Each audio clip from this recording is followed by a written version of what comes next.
Welcome back to Good Morning La La Land. It is Mindfulness Monday, and we've got a special friend of mine, Pax Tandon. She's the author of Mindfulness Matters. Woo!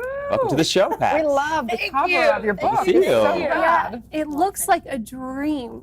Tell us about the cover. I drew it. Did you? No, just kidding. What? I used to be an artist, so let's say I channeled my artistry into the cover. But this, I have to give the publisher credit for, Schiffer Publishing. They really depicted well on the cover what was on the internal. You know, so you can judge this book by its cover because it's awesome. And the content is all about how to navigate your way through life with the tools that you need to not just survive but thrive. And I think that's what's really being depicted here. She's cycling with one hand, umbrella in the other. Notice the umbrella's not perfect. You know, it's got one piece of the canopy sort of pulled back. She's also in water. You know, and these are the things life is going to throw at us. A little bit of rain sometimes. So when life hands you raindrops, make it rain opportunity. There you go. know? So tell us a little bit about your personal journey of awakening and coming to mindfulness. Yeah, great question. I mean, unlike the last guest that we heard, I did not always have a natural sense of optimism and hope. Actually, when I was 14, I suffered my first real depressive episode. And it really, really took me down. You know, I was drowning in it, drowning in anxiety, drowning in depression. And at 14, I barely knew what those words meant, but I felt them, very real. And that has taken me on this journey of trying to figure out where well-being really lies. You know, what sparks these negative emotions in the first place? How can we engender and cultivate different ones? And that has led me to this foundational thesis that mindfulness is formative to thriving. If we lay this foundation of mindfulness, we get very clear and attentive to being aware, to being present. We can layer on all of these other really great well-being initiatives on top, but without that foundation of thriving, you know, we're sort of running to standstill in a way. So you said it, Rob, earlier. I mean, you are like walking Oxford Dictionary. That's said- only by necessity. Mindfulness, really, you gave the definition. You talked about being non-judgmentally aware. That's what mindfulness really is, non-judgmental awareness of the present moment. When we keep practicing that and cultivating how to just be still, how to be non-reactive, how to be present, then we can sort of leap forward with all of the other wellness initiatives. But how does mindfulness allow you to leap forward when you're in a state of anxiety or depression? That's a great question. It is a practice. We talked about that too, right? It's a daily practice. Minute by minute sometimes. Absolutely, moment to moment, right? And that's why staying anchored in the moment is so important. It teaches you how to just be here now. But what if that moment is horrible? Yeah, well, mindfulness is all about, right, sitting in that practice and sitting with discomfort most often, right? So if we have sensations in the body, pain points, things like that, we learn how to just be with them, not react to them, right? So if there's a fly buzzing around our ear while we're practicing mindfulness, this is about cultivating, not reacting to that fly, not having to scratch or swat. There's a quote, I think it says somewhere between like life's, you know, life happens and your reactions. There's a space in there that the miracles and free will happens, that you can take a breath. And then she doesn't say, it's not like you keep your hand in the fire. Like, I'm uncomfortable. I'm just going to become mindful. But you go like, maybe I shouldn't put my hand back in the fire. Right. But choose something new instead of being like, and then freaking out and then, you know, doing whatever. Absolutely correct. I think it allows you to just make better choices. When you're not immediately reactive, to sort of answer that other question, you're able to pause and make a better choice. And that's what this is all about, hit pause. That's, if we all have a hashtag today, my hashtag is hit pause. Second one is mindfulness matters, you know, and you saw a bit of the film that I just created. It's all about my awareness. That awareness is the one thing this world needs to be the antidote to most of our social ills. So profound and so interesting. It took me a long time to finally get to the place where I could truly appreciate presence and mindfulness and non-reaction. Because I didn't realize for so long that my reaction, even if it was the most positive words, the most positive action, the most positive behavior, that if it was coming from a place other than peace, it was actually just feeding or fueling the negative experience I was having over and over and over again. I'm like, why am I not going away? I'm doing everything everybody's telling me to do, but it's not changing. So I think that's the power of presence and mindfulness, is that you sort of take away or extract the fuel that's feeding that fire of your negative experience. Indeed. Well said. And that this came up before earlier in the show, that what we feed gains more attraction, right? So if we feed negative emotions, negative thoughts, we're just going to engender the same. That's simple law of attraction style stuff. But if we keep working at choosing better, right? So we get mindful, we're able to make better choices. Part of that is choosing more optimal cognitions, positive thoughts, right? Being in spaces that make us feel good. Perhaps not with the angry, toxic, gossipy folks, which makes us more of that.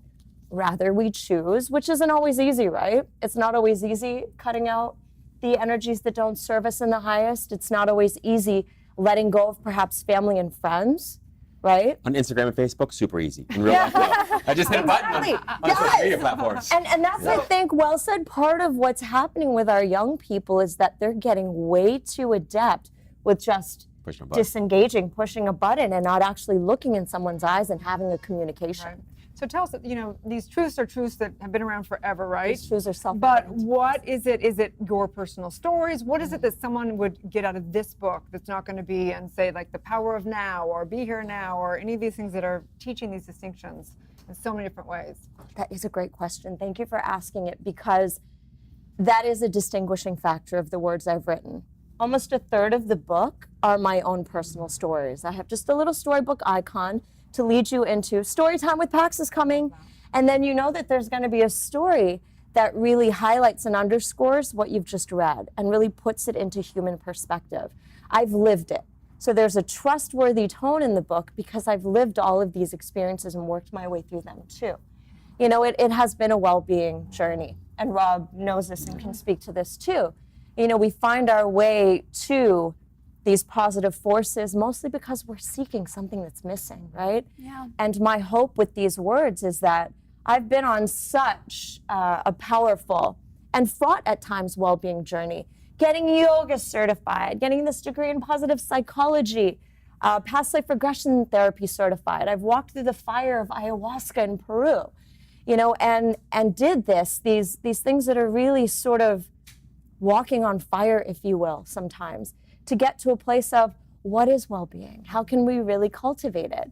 And at the end of the day, I have discovered that the mindfulness practices is surely the most powerful antidote to most of what we suffer from, and then the rest you just layer on. And I think it's important because I believe the truths can forever be told in different ways, because your story, personal story, is what's going to click with one person that's going to resonate with them. So well, it's full of those. And I love that you've done all these things. I love that you did past life regression, because a lot of psychology is amazing. I love the positive psychologist movement, but it's also, I asked, do you go to the past life? Because sometimes, I've had the most profound, breakthroughs with myself and with clients with past life stuff.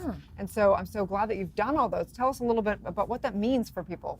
When you go past life regression, people are like, what? What do you mean? Yeah, it sounds really far out. No, and it quite literally is, because you're theoretically going to other lifetimes.